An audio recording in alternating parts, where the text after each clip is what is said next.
نحمده ونصلي على رسوله الكريم اما بعد فاعوذ بالله من الشیطان الرجیم بسم اللہ الرحمن الرحیم وما ارسلناک الا مبشرا ونذیرا۔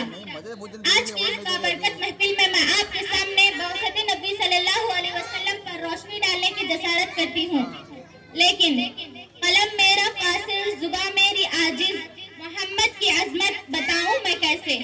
ہے محبوب رب امام الرسل، مکمل فضائل سناؤں میں کیسے؟ بعثت نبی صلی اللہ علیہ وسلم سے قبل پورے جزیرۃ العرب پر کوئی حکمرانی کرنے کے لیے تیار نہ تھا۔ انسانیت مر چکی تھی، ظلمت قدا و کفر قدا کا دورہ تھا۔ کسی شاعر نے کیا خوب کہا ہے، بدی کا زور تھا ہر سو جہالت کی گھٹائیں تھیں، فساد و ظلم کی چاروں طرف پھیلی ہوائیں تھیں، ذرا سی بات پر تلوار چل جاتی تھی آپس میں، تو پھر جنگ آتی ہی نہ تھی دو چار کے بس میں۔ اگر لڑکی کی پیدائش کا گھر میں ذکر سن لیتے تو اس معصوم کو زندہ زمین میں دفن کر دیتے۔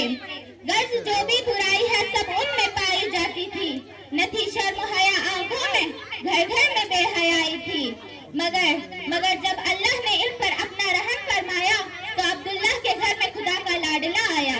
قدرتی خدا بندی کے اس پرفتن دور میں شیدائیاں لاکھ و عزا کو رشد ہدایت کے راستے پر گامزن کرنے کے لیے، وحشت و بربریت کو ختم کرنے کے لیے فاران کی چونٹیوں سے آفتاب رسالت صلی اللہ علیہ وسلم کو طلوع فرمایا۔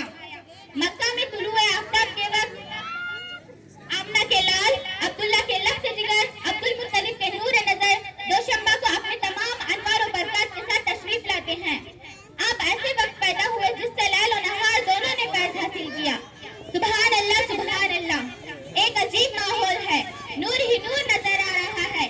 ظلمت قدا و کفر قدا میں ایک تہلکہ مچ گیا، لات اور منات اور عزا منہ کے بل گر پڑے، گلزار ہستی میں ایک رونق پیدا ہو گئی۔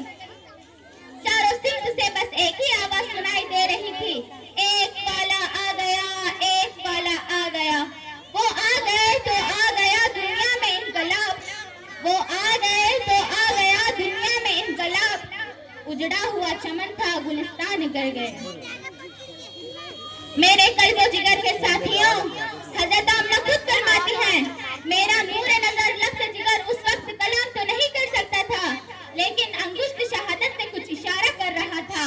وہ اشارہ کیا تھا؟ وہ اشارہ اشہد اللہ الہ الا اللہ کا اشارہ تھا۔ قلب آمنہ کو مسرت و خوشی کی حد نہ رہی جب محمد صلی اللہ علیہ وسلم کی اداؤں کو دیکھا، لیکن اس میں کچھ غم کے اثرات بھی شامل تھے۔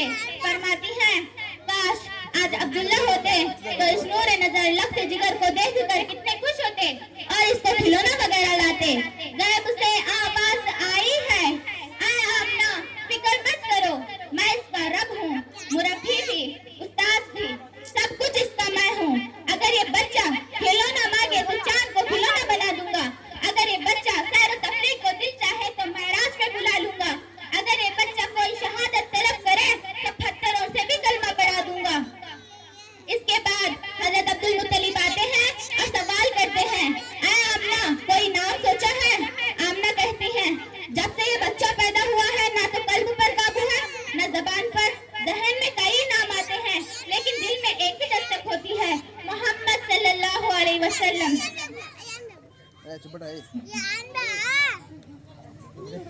حضرت عبد المطلب کہتے ہیں، سبحان اللہ سبحان اللہ، ایسا نام اور اس نام کا بچہ میں نے پورے جزیرۃ العرب ہی کیا پوری دنیا میں، پورے جزیرۃ العرب میں نہ دیکھا اور نہ سنا ہوگا۔ حضرت آمنہ کہتی ہیں، ایسا بچہ تو پورے جزیرۃ العرب ہی کیا پوری دنیا میں موجود نہ ہوگا۔ یہ وہ بچہ ہے جس کی رب کائنات خود تعریف کرتا ہے، وَرْفَعْنَا لَكَ ذِكْرَكَ۔ ملت اسلامیہ کے پاسبانوں، آپ کا نام محمد ہی نہیں تھا بلکہ عنوان بن گیا